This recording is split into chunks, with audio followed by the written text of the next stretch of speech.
On s'apprête à aborder le long col de la Madeleine, où les coureurs sont cette fois poussés par le vent.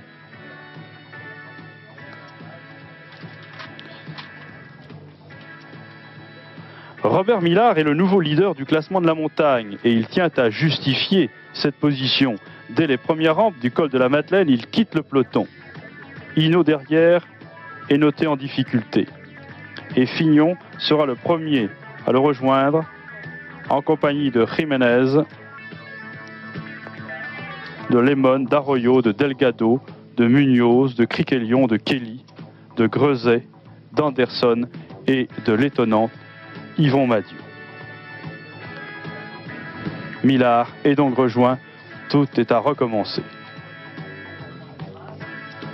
Nous sommes à environ 60 km de l'arrivée et l'on s'apprête à suivre les passages au sommet du col de la Madeleine. Delgado passe en tête, suivi de son compatriote Arroyo.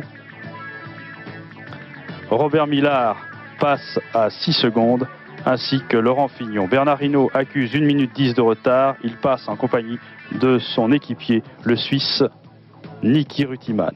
It's a good time to protest about the price of lamb this year. The police cleared the road just in time. The steep slope to the 12-mile climb personified on Roach's face.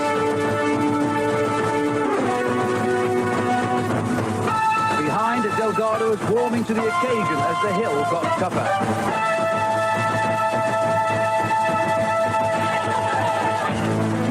Below was Delgado's group, and above him was the group of Roach. They could see each other.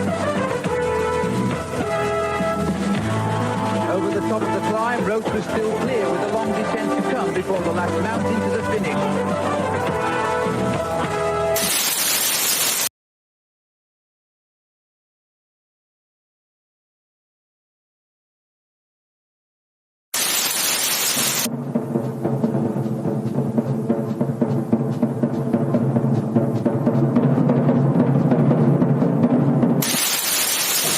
Peloton like that. And there he is, back in the race now. We now head on to the second climb of the day, the Col de la Madeleine, which will take us up to the 79-kilometre point. And again, the Carreras are trying to work over Miguel Indurain and put Pantani into a commanding position. One or two riders coming through very, very well now. Vladimir Pulnikov also riding well. Risha Virenque seems to want to chase just about everything. This rider is showing no signs of getting tired at all. Behind them, but still the big climb to come of Val Thorens. Up come the arm warmers now for the way down and zip up that jersey. Over the top in that order then, Ugrumov, Bjorn Riese, Gavis get the first and the second place, but Virenque here fighting out for fourth position. Indurain chasing him, won't give him an inch either. But Richard Virenque going for the points, and can you believe that? But Indurain takes the points off him and stares him straight in the face. Well, that was a little slap over the wrist, I think, for Richard. 80 km/h sans protection à l'époque. Il se brûle le corps, s'entaille le cuir chevelu.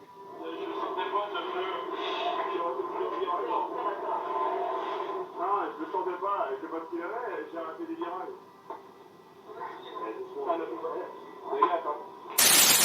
L'imagine est en jaune, mais il a vécu une journée noire. Laurent Jalabert lâché dès les premiers kilomètres de cette première étape de montagne dans l'ascension du col de la Madeleine. And this is the situation as the riders come over the top of the Col de la Madeleine. Well, there is no snow, but there is very, very poor visibility, and all the way up the climb, the yellow jersey has been in trouble. He's gone over the top, 1 minute and 11 seconds down, Stéphane Herlot. Oui, l'écart a diminué, Patrick. Yann Ulrich qui fait l'effort, qui a pris maintenant le relais. Et je viens d'effectuer un écart 17 secondes. C'est-à-dire qu'il y a 6 secondes de moins par rapport au pointage précédent. Alors que Richard Virenque est en train d'en terminer au milieu d'une foule vraiment très très importante. Il est en train d'en terminer avec l'ascension. 2 mots sur les conditions météo. Le ciel est nuageux, il y a des parties bleues, des parties nuageuses, route sèche, et il faut noter que le fond de l'air est frais, et l'on peut penser que tous les coureurs, au moment d'aborder la longue descente, vont essayer de se couvrir, de se protéger. Because this is Jan Ulrich having the audacity to attack right at the start of the climb. Only Pantani is going after him. Pantani's having a hard time getting up to the wheel as well. What a turnaround for the books there. Jan Ullrich blown away yesterday. He's come back today, Phil. He's proving that he's a real champion, trying to put the yellow jersey into difficulty, and behind People trying to respond. Good reaction by Marco Pantani, but I think that will have ruffled his feathers. And that's Escartine crawling all over his bicycle here to try and get up to make it a leading group of 4, and he's just about on. But in fact, Ullrich is keeping the pressure on here. Pantani is just going to try and control him at this early stage, I think. The Col de la Madeleine is a vicious climb. Number 1. All he has to do is mark the attack, mark the rhythm of Jan Ullrich at the moment, because he's making big time gaps over the rest of the field as well. But look at this, they've pulled back that 55 seconds in no time at all, Phil, and very shortly another man will be dispatched and we'll have 2 leaders out on the road. Number 1, Jan Ullrich, number 21, Marco Pantani. I'm sure will get rid of Stefan Erlo as soon as they ride by him. I just wonder, he's looking over, he looks very, very tired now. Has he got any strength in those legs? When you see these 2 riders come through, you're going to have to feel pretty special to jump on the back wheel. There's a sort of half-hearted attempt here by Stefan Erlo to try and hold on to Pantani, who's clearly pedaling a lower gear than Ullrich. But Ullrich is pounding that big gear and distancing already, Stefan.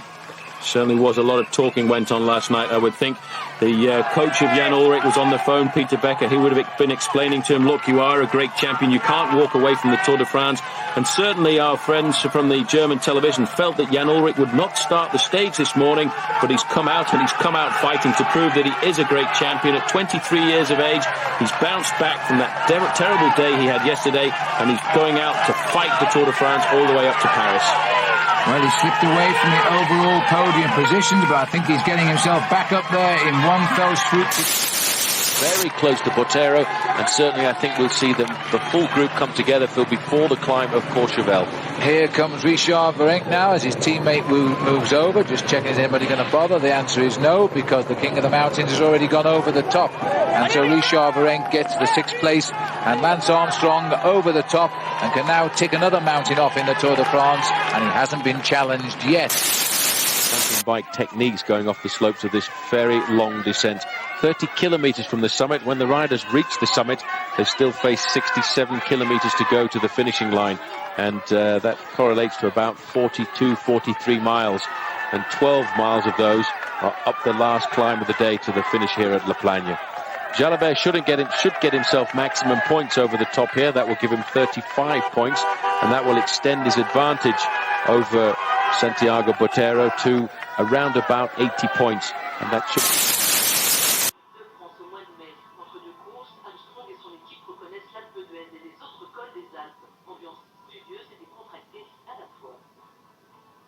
Ça, c'est une montée difficile. D'habitude, quand tu arrives à la Chambre, tu tournes à droite et tu montes tout de suite. Maintenant, tu vas à travers une place habitée. Je veux dire qu'on passe à travers une habitation? Non, non, une place habitée. Ah, tu es au voisinage. Excusez-moi, on passe directement chez les gens. Il a déjà depuis plusieurs mois commencé son Tour de France en grand professionnel et en toute simplicité. Escalade vers un 6e sacre annoncé. Over the Col de la Madeleine, though, he had some surprise competition. Gilberto Simoni, who had a grand total of 10 points starting the day, decided to take him on, and it turned into an uphill sprint. The reason seemed to be that the Italian fancied the €5,000 on offer as the first man over the top of the race's highest point, and he won it as well. General descent down here, time to take on food because the day is not done by any means yet. Next stop, and that's terrible, off the road has got Pereiro, and a little glance over there, well, where's he going to come out? Well, this man here... Pour l'instant, qui stabilise l'écart. Il a gagné l'étape du Tour d'Algarve qui était le chrono plus le classement final. Il a gagné une étape à Paris-Nice alors que voilà, il y va Contador. Cadel Evans bondit. Cadel Evans qui veut a priori retenter d'y aller et se dire à nous deux on peut peut-être essayer de faire sauter Valverde qui revient au train. Et je me demande si Cadel Evans ne devrait pas attendre et demander à Valverde de réagir. C'est la même chose. Pourquoi est-ce que Cadel Evans bondit dans la route Contador? Mais il n'a pas retenu la leçon, il reste toujours à la même place.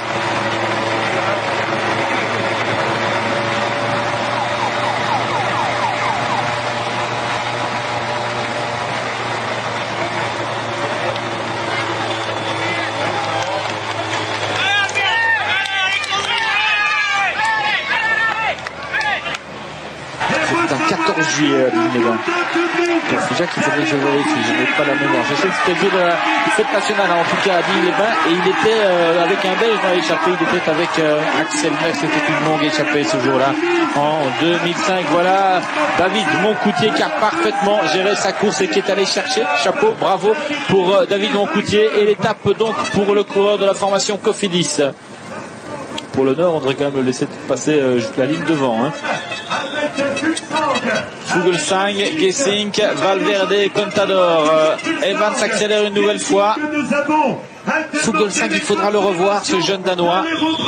Le garçon que Ries a été chercher, ancien vainqueur du Tour du Danemark. C'est le sprint à 2 et normalement Valverde va terminer devant. Gesink qui va pouvoir prendre la deuxième place pour Gesink. Attention, top Gesink. Evans, Valverde qui a laissé la troisième place à Evans parce qu'il aurait très bien pu la prendre. Oh là, il est dans le dur, hein, Fuglsang. À la limite. Voilà. Le calvaire est terminé. Still coming up the mountain as we're watching now. Contador, he's just trying to test the nerve of Andy Schleck here, and I do believe he's a much stronger descender than Schleck. Yeah, Schleck is much better at going uphill, but Schleck impressed. L'attaque de Julien Alaphilippe après le col du Cucheron. C'est lui qui aborde seul en tête la montée sur Saint-François-Longchamp, mais il voit alors décoller une fusée espagnole. Le maillot jaune porté pendant 4 jours par Alexis Goujard appartient désormais à Annourar Fernandez. Plus de 50 km, c'est parti très vite et finalement Formolo a saisi l'opportunité donc de partir à l'avant, de prendre un petit peu d'avance. Celui qui a perdu du temps à l'arrivée hier, il a coincé, c'était d'ailleurs surprenant, mais aujourd'hui il a envie de se racheter. Le voilà donc parti dans une aventure difficile. Il va falloir tenir tête à ce peloton avec un écart qui pour l'instant est assez stable, avec un peu plus de 5 minutes d'avance. Alors le retard de Formolo au classement général, c'est 4 minutes et 54 secondes. Voilà pour quelle raison, pour l'instant, les équipiers du maillot jaune laissent faire. Et l'accélération de Wout van Aert fait des dégâts puisque le peloton est en train de se morceler, on le voit.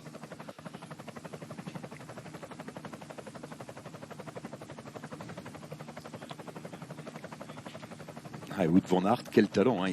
Regardez, il n'y a plus grand monde dans son sillage, hein, après une ascension de 17 km classée hors catégorie. Là, c'est pas un tempo, hein. Là, non. Nettement.